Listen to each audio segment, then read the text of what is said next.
Everybody awake? Everybody is. We have designed this beautiful day for all of y'all and this very special occasion. I'm Michael Eccles. I'm the president of Monroe Rotary. I also am a city councilman representing District 1, so I have multiple joys today to commemorate this wonderful thing, Cookies Park. And we're going to talk more about that. This project was an endeavor that started before my term as the Monroe Rotary president. In fact, it's been going on for some time now. Really the fruition of the process and the money being raised for this transpired under Leah Summerall's term. So I've got to give credit to Leah for her tenacity and working with our board members to help make this project a reality with some very, very special people. Today, I'd like, if you're a Rotary member, would you please raise your hand? So we've got several Monroe Rotary members here today, and this project was a collaboration to honor a very, very special woman that had a big heart and wanted to do something special.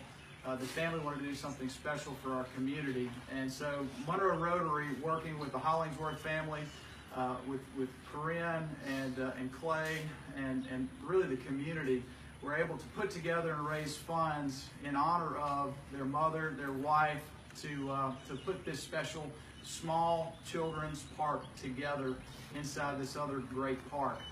So, you know, it's a great pleasure today, one, to formally open this park, but two, to honor a woman that cared about her children, her family, and the community itself. So with that, I'm going to turn it over to Corinne for a minute, that's going to tell you a little bit more about her mom and the reason why this park is here today. Can I try?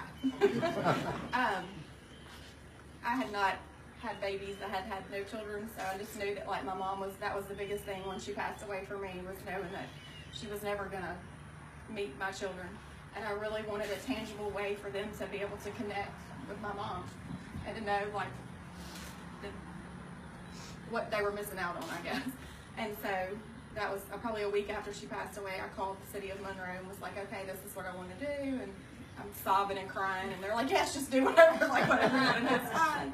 And like I said, and then it turned into a huge project, a little bigger than what I knew how to do. So once we had started fundraising, I contacted Rotary and was like, okay, like, is there any way that y'all would get on board? And I mean, before I even had it out of my mouth, they were like, absolutely, we would do anything to help. So, like I said, a lot of people have pushed this project and worked, and it's been 4 years in the making, and we have a 3-year-old and a baby on the way that are going to just enjoy the heck out of this thing. And so that has made me just, I can't even tell y'all, like, how blessed we feel at the timing, and how it has just made me realize God's timing is so perfect, because I just got a phone call one Monday that the equipment was being delivered. We didn't even know it had been ordered. We didn't know, like, anything. And it had been 2 years since we had met, we had talked, we had done anything. And he's the whole time behind the scenes doing all these things that you just never know, like, what's going on. So, like I said, it seems like it happened overnight, but it really didn't. We had so many people, Mr. Pat Dayton, like, just everybody, like, so many people. If you bought a candy bar, a cookie, we sold t-shirts, we did all kind of fundraisers. And like I said, there's not enough time to thank all the people that had a small part in putting this park together. And like I said, and no way to know how many people are going to have memories made on this park and get to play on it. And that's what I wanted, was something that my mom would have loved and appreciated. She loved to be outside, she loved to be with her family, and she loved bringing her grandson that she had at the time. And he has always called this Cookies Park because he was pretty sure my mom owned it. And so, like, that's where that name came from, because we've always just called it that because he was pretty sure. And so my son has always called it that, and so that's why we wanted to name this portion of it Cookies Park. And so, like I said, there it is. And today is her birthday, so it all worked out beautifully. So.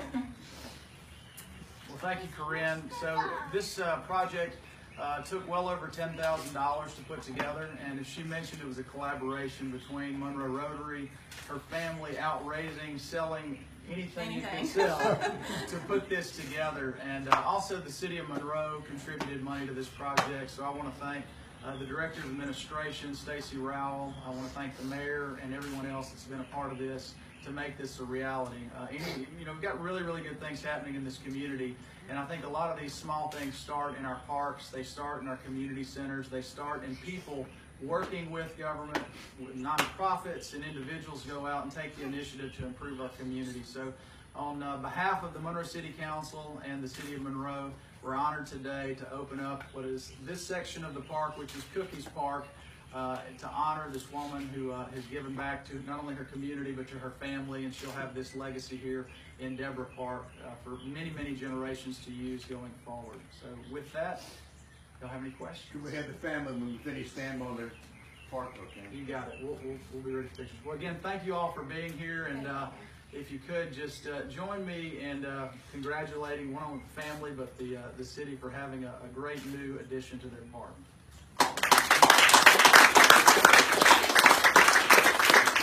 And in honor of Cookies Park, there's some cookies. Enjoy the cookies. There's water and ice chest because it's extra hot. Clay, you want to say something? All right, I do it. Thank you. Through you, the city, Monroe Rotary. Absolutely. You got it. Thank you, Rotarians, for being here. Thank y'all so much. And everybody else that joined us. And this, Special day. and there's my son. That is so typical. That's all right. He thought it was that one. He's like hours earlier than what he told You'll you. get all the TV interviews. He knows when to show up. And take a chance to walk around on the stuff. It's Hey, can you just show us? Pat Dayton, playground equipment expert. You can walk us through what's out there, you know. I can't tell you. I just know it's kid friendly. Oh, yeah. It meets all the safety guidelines. So I better get these cookies.